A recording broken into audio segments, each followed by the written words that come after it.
Hello, everybody, and welcome to the RGR Football Channel. My name is Daniel Harms. Welcome back to those of you that are already here all the time and members of the RGR group. Now, today we got a little bit of an insight into some of the head coaches or the assistant coaches' views on some players that are coming down to these last roster spots. We're going to talk a little bit about those things that we heard in the press conferences, as well as a lot of the players that are really on the bubble and some key positions that I think they're going to be battling it out in this next preseason game. So to begin with, we want a little bit talk a little bit about Dave Tope because I know everyone wants to talk about the Demarcus Robinson comments. Do I think that Demarcus Robinson's roster spot is inherently tied to his ability on special teams as a gunner or returner or whatever Dave Tobe wants him to do? No, I don't believe that for a second. But I do think it's a little telling the way that he answered the question and how while he jokingly said some things that he doesn't like about Demarcus Robinson, I think there was a little something in between the lines there. Maybe he's not as sold on Demarcus Robinson as maybe Andy Reid is. I won't put words in anybody's mouth. I did get the impression that he doesn't think that Demarcus Robinson is an every down player, and the way that he said it made me think it was more less to do with special teams and more to do with the offense. But I do think that Robinson's going to be on this roster. Just this whole little spat thing that happened between with Dave Tobe is a little interesting to me. Mark that with, I mean, people posted one of his IG stories about him pretty much putting a sad face up. I don't think that he's cut from this team. Right now, it's really hard to tell. He's been given reps with the first team and rested after that. So I would assume at this point it's locked for him to be on the roster. But again, I don't believe that he's tied to this team based on his performance on special teams. So let's talk a little bit about the extension of wide receiver group. So you've really got a couple guys here fighting for a roster spot. In I don't believe Cornell Powell is, but by all means, the way he's only playing with the third string, fourth string, essentially, he definitely could be. I would personally put, draft pick over a guy like Marcus Kemp, who's been on the team a while, never really established himself. So right now, if I'm just assuming everything that I've seen, what I've gone through, I think that they still keep six. I have pondered about seven, but I do think four tight ends are making this roster. The way that they talked, both Eric Bieniemy and Dave Tobe talked about Jody Fortson gives me a little bit of insight. We'll get to later, but I think that I would keep Doris Fountain specifically because he does offer you upside that we've seen on the field. Yes, I understand that it's not against the top talent, but to be fair, Marcus Kemp's never done anything on this roster to suggest that he can do much against the starters. And Fountain, at least, is a much better athlete. I think he's a better jump ball specialist. He looks to be a better guy who can beat corners off the around the edge up the sideline, things like that, and go get the football. So I would keep Cornell Powell as well as Doris Fountain. And it's nothing against Marcus Kemp. Marcus Kemp's a great special teams player. I think he has upside as a receiver, but almost in the same kind of Derek Garrick Dieter kind of thing. You can only do so much as being on a practice squad that at some time you just have to move on. It's time for the team to move on and to get some new blood into this room. Because if we're being completely honest, the wide receiver core on special teams on the very end of the roster has stayed the same for a very long time and they haven't improved. So for me, I need to see some more blood. I need to see guys like Doris Fountain, guys like Corner Powell that they've drafted now.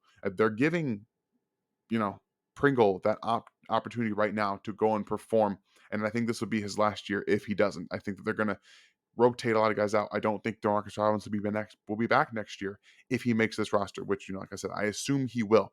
I still think that there's an opportunity, a possibility that he does not make it. But again, that's more due to a trade than I think getting just completely cut. So I would keep Doris Fountain and Cornell Powell, but this is coming down to the wire here. I think the Chiefs, like I said, will keep six. That's pretty routine for them, and they're having three guys really at the bottom of that roster spot looking for it. And I think that they're going to have a hell of a job trying to figure that out.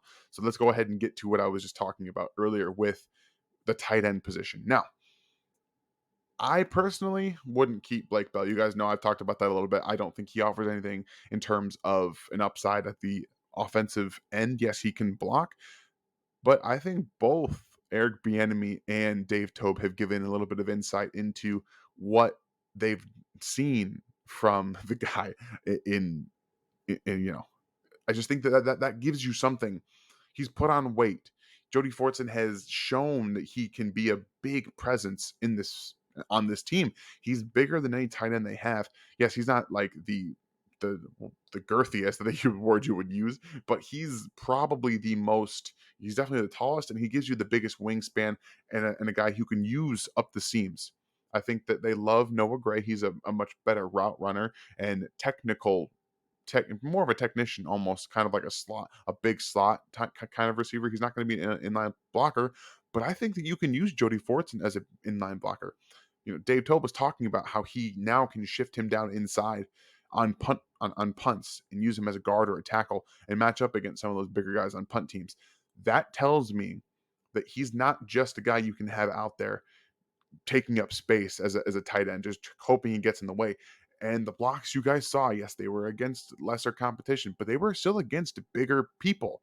And he was getting holes open for Jarek McKinnon and Derek and Thompson. And so I think that this is something you've got in Jody Fortson. And I don't think it's a smart decision to let him get to try to get to the practice squad. I think that he can offer you something now in this season that the Chiefs haven't had very much of, and that's athleticism. He's not the best athlete in the world, but he's a big bodied tight end. When have they used a big body tight end? Yeah, Demetrius Harris was the last guy that was that big. That's it. And we all know the story about him. He had a bunch of drops. I think you can really use three tight ends in offensive formations with Kelsey and Gray and Fortson, and you can really, really expand what you can do offensively, lining up in 13 personnel and then shifting everybody out and having linebackers on the field all over the place and getting mismatches. That's a really, really big thing for nowadays offenses, and the way that they can match you guys up, and especially with dime defenses being a more ample way of attacking the Chiefs now. Two sideline to sideline linebackers can really help negate some things that the Chiefs do well. If you can force a defense to stay with three linebackers on the field and split everybody out, you're finding those weaknesses, those matchup problems. You can isolate those matchup problems, and you can really start to get your way down the field, which is something the Chiefs have to show that they can do. They have to have sustained drives and not just gas out when they get to the red zone or when they get, to the 30 or the 40 and they just can't keep that going. That's a way you can alter the offensive playbook and really start to get a different kind of chunk play from a different formation that you haven't been able to do all that much at all with guys like Nick Keiser and Deion Yeller just not being able to stay on the field. So I do think they will keep Blake Bell. So I think four tight ends is probably what we're looking at that position. And to be honest with you, I think that's a lot of fun. And like I said, I wouldn't personally keep Blake Bell, but at the end of the day, the Chiefs do like to have a blocking tight end of sorts. So I do think four will stay on this roster. And getting into to really listen to Eric Bieniemy, I can't believe that the guy's teams passed over this man for a job. Like, he is an incredibly well he's such a great communicator. And the way that he talks about his players, he's so passionate. I just love listening to him talk about football and talk about the players that he coaches every single day. It's a lot of fun. And I'm gonna take a little time here to address this situation. So I'm working on this. I'm trying to get rid of this curtain, but I wanted to do a different angle here. I think you guys can actually see all the stuff that I've got back there. So if you guys want me to keep trying out different positions, I think I'm going to alter just a little bit here and there to really get the most efficient amount of things I can get into the screenshot here to work for this going forward. So now, switching gears to the defensive side, I think one of the only spots we can talk about, I said we were talking about Taco Charlton yesterday, and we're going to do that. He doesn't look healthy, and if I'm being honest with you, I don't think he ever really has been completely healthy since his injury, and that was a problem for him with guys like Kando. Yes, Kando hasn't been great, but I've seen progress from game one to game two. Game one, he looked completely lost, like he had no idea what he was doing. He didn't have a pass rush plan. He looked pretty solid against the run, which is something he's always kind of been. He's much stronger at the point of attack than people really gave him credit for coming out of college. And I think that that's helped him now. He's still got some issues finding the football. I think we saw that on that QB keeper where the one of the third string or fourth string quarterback for the Cardinals pulled it and he ran down the running back and then the quarterback looped around him getting for like 7 or 8 yards. But the location of the football has always been something that I saw on his tape. He's got to figure that out and get better at that. But point of attack strength, he's very good at. He can set the edge. He did have a couple good tackles in the game against the Cardinals. And then I did see some advancements in his pass rush plan. They weren't always the best, and his counters are still working. He's getting better at using a first move, not just kind of laying himself into the tackle and going forward that way.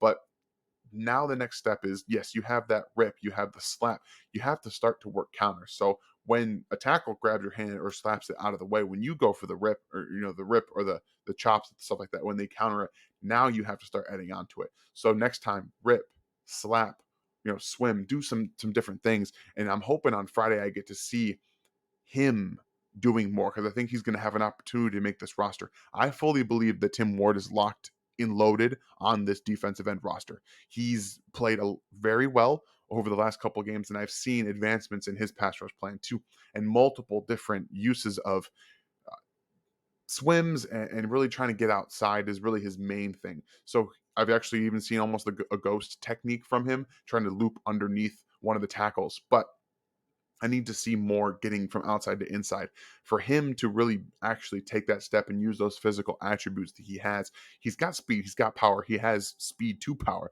He needs to be able to transfer some of these outside moves into, going from outside to inside and taking advantage of less athletic tackles and using the athletics, the athletic traits that he's been given, the gifts thing that he's been given to be able to manipulate tackles. Not that he's going to be out there all the time, but again, he might find himself in a position where injuries happen and he's seeing more playing time, and that's how you're going to have that.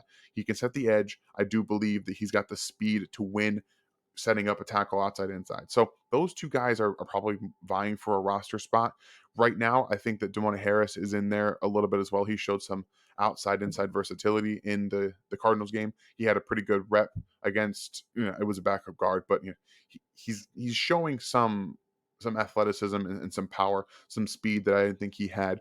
So the defensive end position is an interesting one. I thought Taco was going to come back and show the efficient pressure numbers that he did last year and really improve upon them. Just never looked healthy. And unfortunately, with that being the case, the Chiefs will have an opportunity to bring him back if the opportunity presents itself later in the season. But right now, he's just not ready to play football. And I think is very apparent by what he was not doing on the field, which is much of anything. So defensive end is going to be fun. I think Kendo is going to be able to. He's going to make a push. He has to make a push on Friday against the Vikings to really make this roster. I do think that Kendo is locked in, and it's going to be a lot of fun going down the line here. This is one of the most interesting parts of the football season in its wholeness. I think that this watching players vie it out for roster spots and seeing what teams value, whether it's at the end of the roster, if you can play special teams, if you can give special team versatility to also playing offense and defense, then that gives you something that a lot of people don't. Maybe teams take more into that. But at the end of the day, this is up to Brett Veach and Andy Reid. Mostly Andy Reid, I think, makes most of the personnel decisions. So going forward, Friday, I think we need to look at wide receiver, safety, because Will Parks was let go. So Armani Watts might be in the mix there. I thought he was going to be a cut on this team, but it looks like they might get him in there almost like he's a virtual lock to make this roster. I'm not sure how that's going to go unless they want to keep Key and Anderson, which I think it's one of the other. I think one of the other going to make this roster. And watch out for DiCaprio Boodle. I need to see more out of him from a coverage standpoint. They used him in multiple ways. A lot as a blitzer, in versatile settings with safety, also playing corner. So I want to watch him a little bit more closely in this coming game. I think he's going to get more playing time. So all three of those guys, Key, Anderson, and Boodle, I think are going to get extended playing time because they got to see who's going to make this roster. So I'm excited. I hope you guys are excited. Give me one player you want to have the breakout game on Friday to really seal the deal that they're going to make this roster. I want to see them in the comments. Let's talk about it. Let's get it going. I'm so pumped for this game. The regular season is almost here. The Chiefs open up against the Browns, and I can't wait to see this offensive line open up just a can on this defensive line that's not going to be expecting it. I think they're going to be able to run the football. I think they're going to be able to do a lot of different things, but got to get there first. I'm getting a little ahead of myself. I'm excited. I hope you guys are excited. Make sure to check out Seth and Ryan tomorrow night. Every Thursday, they're going to try and do that, the live stream they have. Ryan and I are going to do the post game on Friday after the game. Make sure you guys come support us just by coming. We love talking with you guys. We love getting the questions. We love talking about football. I appreciate you guys being here today. Have a great day. Thanks for watching this video from the team at RGR Football. Click these videos to see more and subscribe to RGR Football.